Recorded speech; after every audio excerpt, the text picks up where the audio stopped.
Well, good evening, Interbet fans, and welcome to the preview for the biggest race meeting in Southern Africa and probably the whole of Africa. One of the biggest in the world, the Vodacom Durban July race day. And we've got 10 races. It's going to be an incredible race meeting. The track is in magnificent condition. In fact, I've never seen it better, as I've said in a couple of other previews. And I've done the work on this program. So concentrate and have a close look at what you fancy, add them to what I fancy, and I think that we might be able to get some very big payouts. So let's kick off with the first race. It's 11:15, and it's a 1,300 meters bloodstock sales for the fillies.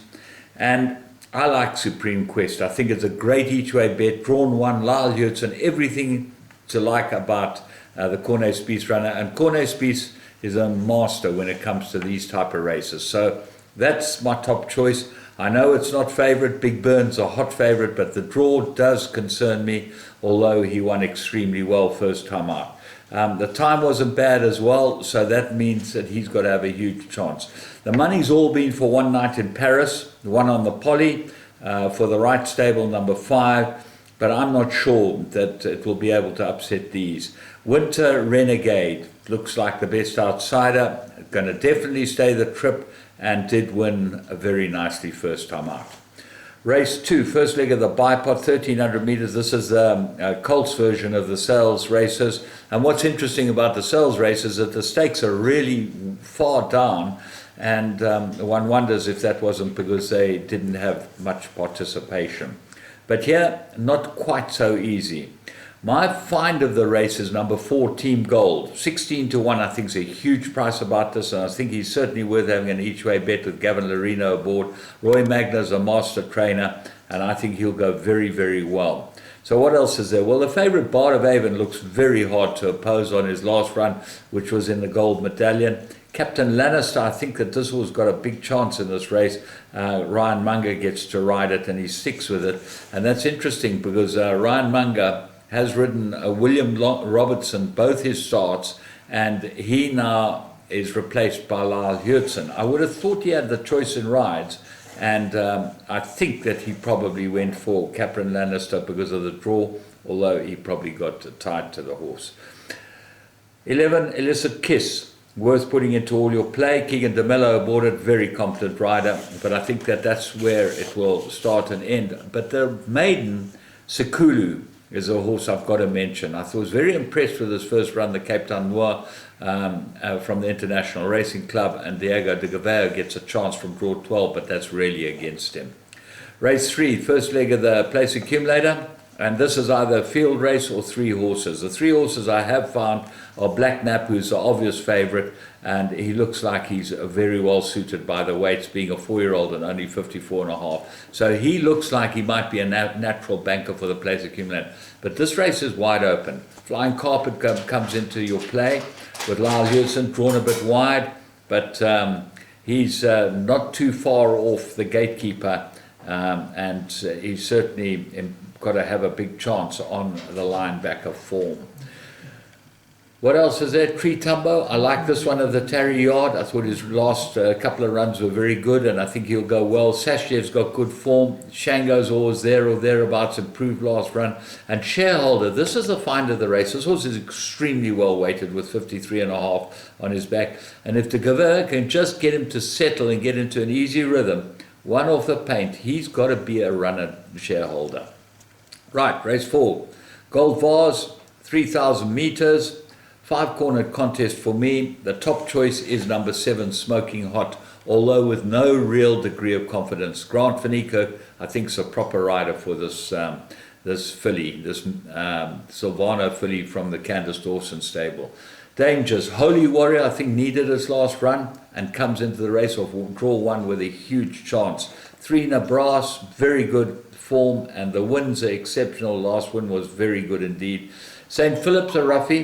He's got ability, this horse. I think he'll go very well here, and he's a very big price. And then the other roughie that is worth including was number 14, Marching On Together. I think he'll go extremely well too. But it could be a field race for the pick sixes. Race 5, Golden Slipper. and they go 1400 meters, and I make an absolute two-cornered contest.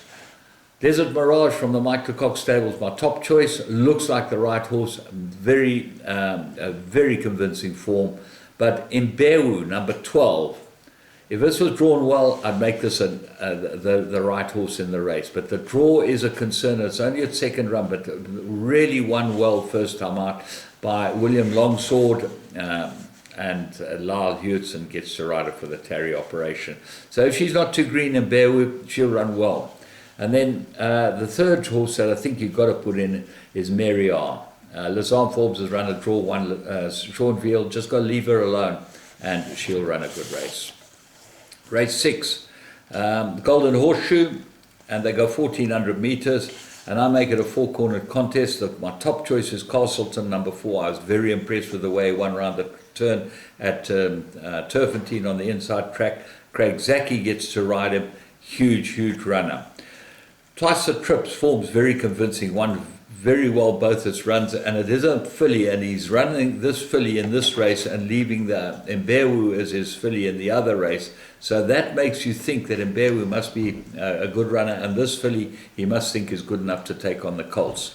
So that goes into the play. 12, Good Traveller. I love this horse. I think he'll go very well here, and certainly worth having an each way on at 8 to 1. The 1400 will suit him. Ignore his last start. He never got the best at trips, and I think he'll run really well. AJ's Captain. Kennedy's taken the ride on this, which is very interesting, rather than Gallic Chief. So AJ's Captain and Gallic Chief both come into the play. Vodacom Durham July, the big one. Now there's a quartet, huge pool here, so you've got to look at how you structure your quartet. Well, I'm bankering Got the Green Light. I think Got the Green Light's the right horse, and I think everything points to him being the correct horse. He's well weighted. He ran second last year. He's good enough. He's won 5 Group 1s. He should be carrying top weight, or he should be right up there with the best of them. But he's been beautifully placed by Joe Sommer. He's had this race in mind since last year's race, and he's got him in the right races where the penalty is not going to concern him. Huge runner. What are the dangers? I make the 2 big dangers, Do It Again and Rainbow Bridge, and Mike Rattray dying to have a July winner. Well, let's hope for him, but I'm not sure that he can do it. Do It Again, got to have a big chance. Draw 16's not a concern, but second run after arrest is a concern. He came out and won in a absolute canter, but top horses always go well in these type of races. So let's look at the 3-year-olds. Comedy Ding seems held by Linebacker, and certainly Linebacker looks like the top 3-year-old. I'm not convinced. I'm not sure that he'll get the trip. I know he won very well over the 2000, but I think he had everything his own way. I think Rascallion's the better of the 2, and I think he'll run very well. He gets Sean Veal. The only thing with Sean Veal, he's a hurry-up jockey, and he's got to sit and be patient. If he's not patient on this horse, if he gets him up there second, third, then it will be interesting to see what he does. But that's what I think he's going to do. Shah Iqbal is consistent. Crown Towers will be a pacemaker. So what else can run in the first 4? Sovereign Spirit. This is my find of the race. Keegan de Mello for the Bass Robinson stable. And you go back and have a look at that run to Jet Dark. That was very good. The run to Rainbow Bridge was excellent. So on that, I think he'll go really well, Sovereign Spirit. He's the find of the race. And as I said, Cometi didn't come into the play.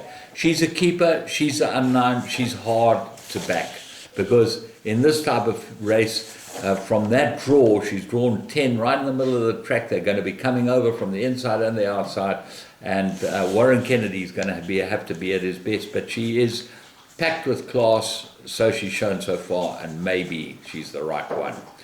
Race 8. This is the Garden Province. They go 1600 meters, absolute 3-corner contest. War of Athena, form faultless, and she just seems to keep on going. I thought that she might get beaten last time because she'd had such a hard campaign. She absolutely dawdled in. So the horse she beat, Princess Keller, I thought it was a complete flat run, second run after arrest run, although it wasn't second run after arrest. I just thought she ran absolutely flat. The run before that, she looked like she had an easy in the fillies guineas, and as a result, I think she's got tremendous ability. But we got to go with Captain's Ransom. The draw shouldn't be a concern. She's a machine. She showed it in the July gallops, and she's going to go very well. Race 9. This is the Post Merchants.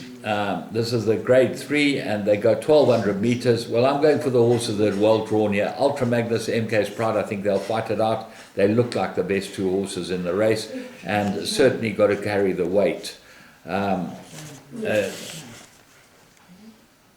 Right, let's go and have a look at the rest. Mombella got a chance. Hewitson gets to ride on it, and I expect it will go very well. Sing for Rafa, well, she danced every dance, and she's always come out in tops, and she'll go well again here. But the dark horse is Casimir. Now, this horse, Casimir, is the best sprinter in South Africa. He gets 62 to carry, he gets a wide draw, but Fourie stuck with him. That's big. I think he'll go well. Race 10. This is this did a handicap over 1,600 meters, and I'm going with Cat Daddy number 1. I think he's a strong each way chance. He's 8 to 1. He's suited by everything, and he gets the blinkers first time out. If the blinkers make a difference to this horse, he's going to be very hard to beat. Capoeira was my initial first choice, but with 60 to carry, I'm not sure he can give 8 kilos to Cat Daddy. Therefore, I like Cat Daddy. Time Taker gets the blinkers. There are a number of other horses that have got chances. Pinkerton's obviously got chances, and Native Tongue, Richard Fourie rides that overweight, so that's got to go well as well. All in all, it's a fantastic day's racing. I hope this helps you, and I hope we fall into a good space with this day, and I really hope it all falls into place. With Interbet, you can get on, you get the full payout on the tote, and you get the best prices on whatever you fancy. From me, James Goodman, and the whole Interbet team, well, I'll be doing Turfentine as well, so you can listen to that too. Enjoy the day.